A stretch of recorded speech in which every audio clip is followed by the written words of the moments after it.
So I once again pulled my channel to see if we had any more unanswered Splatoon lore related questions, and we had a nice chunk of them, so I decided that it's time for a follow-up video. How do the inklings travel from one place to another? Well, we know that they have cars and planes and trains and all sorts of other things, but they have some form of, like, super fast transportation system that can somehow get them, like, countries apart relatively quickly. But we don't know much about that, considering it's super new and just revealed with the whole Splatoon 3 trailer thing. Who is Agent 7? Agent 7 isn't actually a real person, inkling, octoling. But, so Agent 7 is the whole, like, theory that Agent 7 would come in the next Splatoon game, Splatoon 3. But that's not the case, and what we got here was this inkling, who I guess can probably be an octoling too, is the new Agent 3. Because Agent 3 from Splatoon 1 took over the Squidbeak Splatoon. So, Agent 7 isn't actually real. And while on the subject of this, Pearl and Marina are not Agent 5 and 6. That's just kind of a fan theory that kind of got blown out of proportion. Nowhere in any version of the game is it said that Agents 5 and 6 are Pearl and Marina. Agents 5 and 6 aren't real either. Does Mr. Grizz have a gender? He's got Mr. as part of his title, so I guess. How do inklings / octolings respawn with respawn pads? So inklings and octolings are actually made primarily of ink. So the respawn pads work by putting a high pressurized ink cartridge inside of the compressor, and it kind of just brings them back to life. That's a really like basic version, and eventually I want to talk about it in its own video, but just today's not the day. But basically, they are made out of ink and these high capacity, high pressure ink cartridge things that kind of look like coffee flavors. Yeah, it's basically one just big like coffee joke, and respawn pads look like coffee makers, especially in Splatoon 3 now. So yeah, what's the deal with inklings with water as opposed to snow? So the whole snow and water debate was bound to come up after the new Splatoon 3 trailer, and though we don't have any canon explanation as of right now, I do want to provide a little theory / headcanon. So water bursts through the cells of inklings and octolings, which is why they kind of die when they get touched by water like too much, or when they're totally submersed in water. Like, inklings and octolings can take a little bit of water. You can stand in some parts of stages and be a little bit in the water and not die, so there's that. And also, with snow, it's a solid, so it's not exactly going to be super easy to penetrate through the inkling cell membrane. So it's not really something that's dangerous to them, because it's not something that can break through their cell membranes and actually cause damage. Why is Callie's hair yellow now? The same reason that our inklings and octolings' hair can change colors. They just kind of do that when they're in combat situations. Do inklings know that they live around octolings and octarians, or do they just think octolings are just some weird inklings? So this is a kind of sloppy question to answer, not because it's a bad question, but because we really don't know, to the best of my knowledge. Like, I mean, at least Pearl knows. Pearl knows that Marina is an octoling, and she knows that Agent 8 is an octoling. So, maybe? I would assume that there's gotta be some that know, and just a nice chunk that don't care. We already know for sure there's some that know. Agents 3, 4, Captain Cuttlefish, Pearl, Marina, Callie, Marie, they all know. As to if everyone else knows, it's really up in the air. But there's got to have been at least a few that figured it out. What are grillers? So grillers are basically just modified Octarian flutters. Like, they use the same targeting technology, because if you didn't know, the Octarians and the Salmonids have a trade agreement where the Octarians get power eggs in exchange for Octarian tech. Basically, they're like modified flutters, but instead of just chasing things and putting ink everywhere, they actually cook Salmonids alive, because this is kind of related to Salmonid death culture kind of thing, where they just worship being killed and cooked and eaten. Like, if you like glitch inside to look inside of a griller, you can actually see Salmonids in there.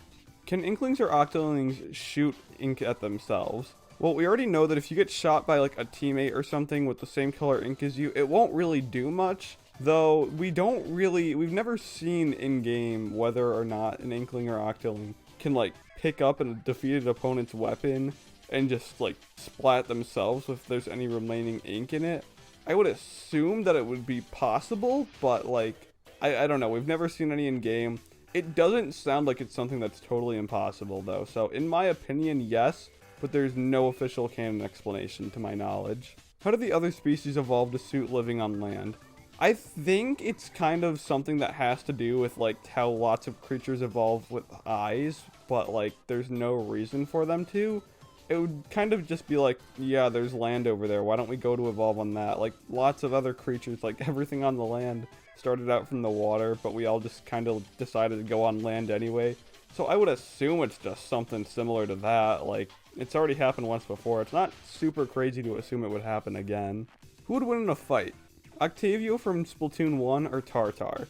So if we're putting the NILS statue up against the Octobot King, it would definitely be DJ Octavio winning, because the man can just punch the thing into oblivion. Like, Tartar's got one attack he can use with that thing, it's just to shoot him.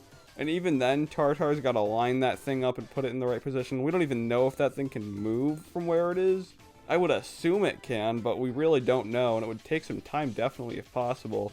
Tartar could just straight up get game ended by Octavio if he was in the Octobot King 1. He could do it in the Octobot King 2, like, it's the straight up lack of mobility from Tartar that would just leave to Octavio just absolutely murking him. What is the likelihood of other Splatoon societies on planets like Mars?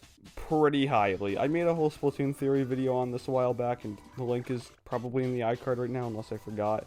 But absolutely, definitely. Like, we already can see that there's some form of inkling society on the moon, so absolutely. How does the player make such a big blast with their bare hands in Splashdown? So this is another one I don't know if there's a canon explanation in, but my little headcanon personally is that, like, when you go into Splashdown, you can see from this image here, the hand is massive, and I don't think the hand just grows in size.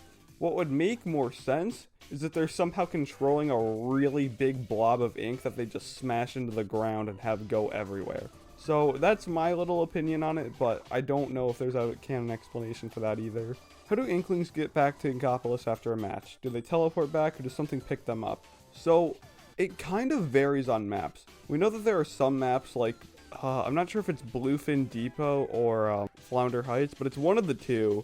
One of the maps actually requires that inklings take a train over there because they're pretty far away from Inkopolis. We don't know how every map's transportation works, but we know that some maps do require longer forms of traveling like trains. How do you think Chaos vs. Order ties up with Splatoon 3's Hero Mode?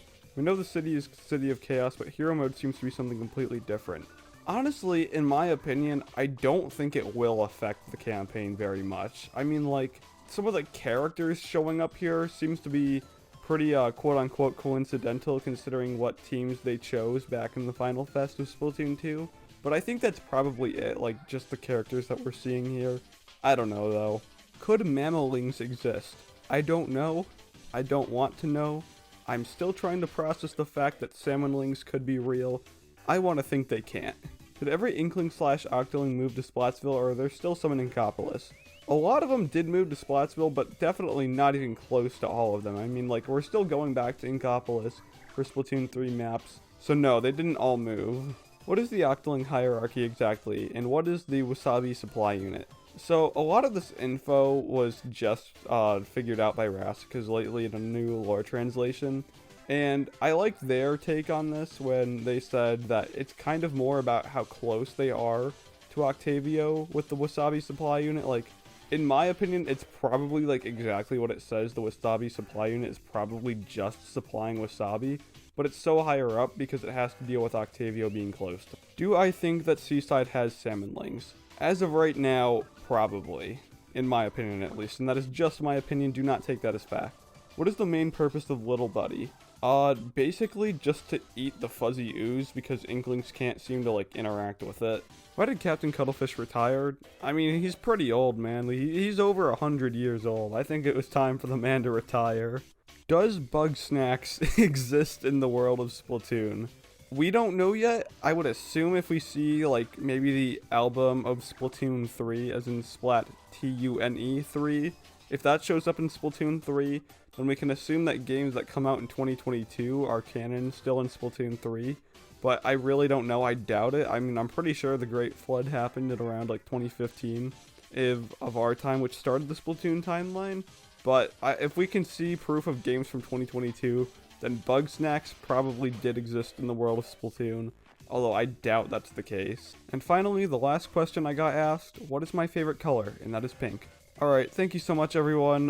This is a pretty cool thing I like to do now, so I might ask questions again later on down the line, but not for a little bit. We kind of done this one a little too much now, 2 videos pretty recently, but yeah, this is a pretty cool thing to do, and maybe I'll do it more often. Sorry that there aren't a whole ton of in-depth answers on this one. That's just because Nintendo does a really bad job of, like, actually making lore available to people to see. So, yeah, sorry about the answers that I couldn't really answer in depth, but yeah. Okay, bye.